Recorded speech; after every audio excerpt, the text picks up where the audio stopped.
Saudações cinéfilas, como vai você? Eu sou Alex Gonçalves, editor do Cine Resenhas, e hoje estou presente para fazer um comentário sobre uma atração televisiva, ou na verdade do streaming, que tem sido bastante comentada aí pelos fóruns e também os aficionados de terror, que é a série documental Cursed Films, ou Filmes Amaldiçoados. Essa produção da Shudder, que foi transmitida ao longo de abril e que não foi lançada formalmente aqui no Brasil, é dividida em 5 partes e cada uma delas trata sobre uma produção americana que foi rodeada aí por várias lendas. A primeira parte fala sobre as maldições que cercaram a produção de O Exorcista, a segunda parte de A Profecia, a terceira de Poltergeist, O Fenômeno, a quarta de O Corvo e finalmente a quinta parte de No Limite da Realidade, aquela produção de 1983 que é composta por 4 segmentos que são inspirados aí pela série Twilight Zone. Quando eu divulguei nas minhas redes sociais que eu maratonei uma madrugada a Cursed Films, eu tive alguns amigos que falaram que estavam meio resistentes de ver de cabo a rabo porque os 2 episódios são muito decepcionantes. E são 2 episódios que tratam sobre 2 dos meus filmes de terror favoritos que eu citei aqui na sequência, sendo o primeiro O Exorcista e o segundo A Profecia. São 2 episódios que demonstram um trabalho bem preguiçoso de investigação de um dos criadores do Cursed Films, que é o Jay Chill. Eles tratam sobre fatos que são mais do que conhecidos. Se você, por exemplo, foi um leitor da Mundo Estranho ou navegou ali as curiosidades dos filmes no IMDb. E os depoimentos que são usados aqui para tentar dar um ar de novidade em relação às lendas que cercam esses 2 filmes são no mínimo patéticos. Em O Exorcista, que contamos aqui com a presença da Linda Blair, que fez a Regan no filme, temos, por exemplo, depoimentos de um exorcista e até mesmo ele ali em sessões com alguns pacientes. É tão constrangedor que lembra até mesmo aquele documentário disponível na Netflix que foi realizado inclusive pelo próprio William Friedkin, que é o diretor de O Exorcista, que é O Diabo e o Padre Amorth. O segundo episódio que destaca a profecia eu acho ainda pior no sentido de que eles contaram ali com a presença do Richard Donner, que é o diretor de A Profecia, mas falando ali sobre coisas que inclusive já estavam disponíveis até mesmo nos extras do DVD que eu mostrei aqui pra vocês. Que é, por exemplo, aquela coincidência de que o Gregory Peck, o protagonista da produção, acabou perdendo um voo que depois sofreu uma queda. Teve também aquela outra trágica coincidência envolvendo um dos profissionais da produção que perdeu a namorada decapitada em uma estrada que indicava ali a placa The Omen, uma alusão ao título original do filme, em 66,6 quilômetros.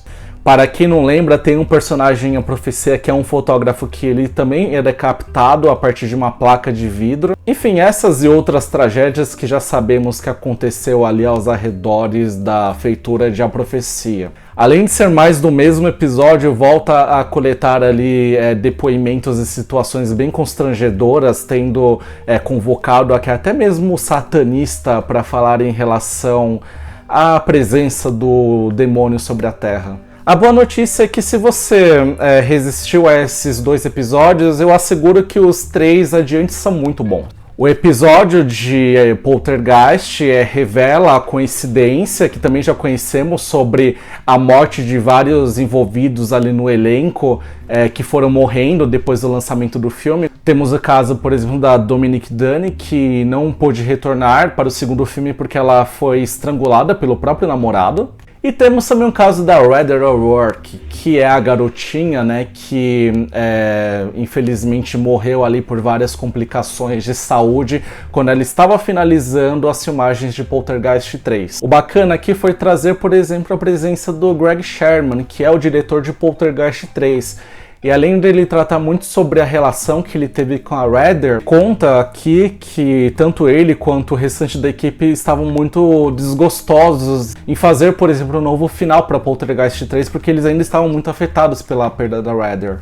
O episódio 4 ele se desvia um pouco desse gênero terror para falar de um filme que também é impregnado de fantasia, que foi O Corvo, marcado aí pela trágica morte do Brandon Lee. É muito legal a decisão do diretor, inclusive ir atrás de um especialista em armas para a gente conseguir compreender com uma simulação que de fato aconteceu ali no set de filmagens.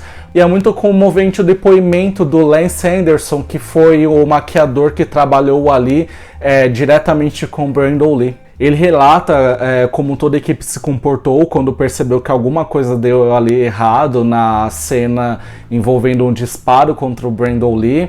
Ele também mostra o roteiro original com algumas fotografias que ele fez com testes de maquiagem com o Brandon Lee. E também diz o quão foi difícil concluir o filme com a utilização de um dublê.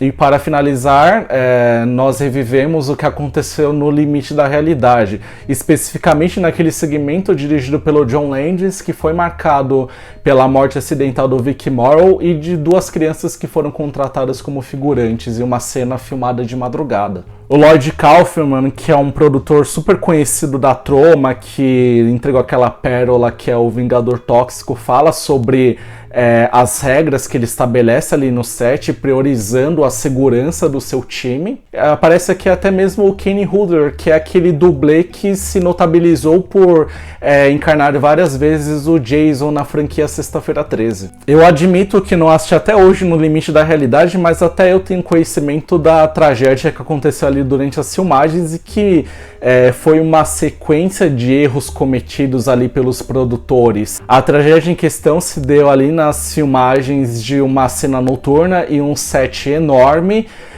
que envolveu um helicóptero que saiu do controle após uma sequência de explosões. O Vic Morrow, junto com essas 2 crianças que estavam sendo assistidos pelos pais, estava ali correndo no meio da água, e a hélice do helicóptero meio que cortou os 3 no meio. O diretor de arte desse segmento, Richard Sawyer, aparece aqui para dar os depoimentos e é uma tragédia que, mesmo tendo se passado quase 40 anos, ele não superou. Tem muitos momentos ali que ele tá chorando. Enfim, ao contrário dos 2 primeiros episódios que destacam o Exorcista e a Profecia, que ficam alimentando essas lendas bobocas que na verdade não passam de meras coincidências, essas partes que destacam Poltergeist, O Corvo no Limite da Realidade são muito mais maduras e que revelam que muitas dessas tragédias acontecem não por intervenção de uma força maior, mas sim por uma sucessão de descuidos. Se fez sucesso, os produtores tiverem interesse em viabilizar uma segunda temporada, eu espero que eles consigam aí se basear nas qualidades desses episódios que eu destaquei.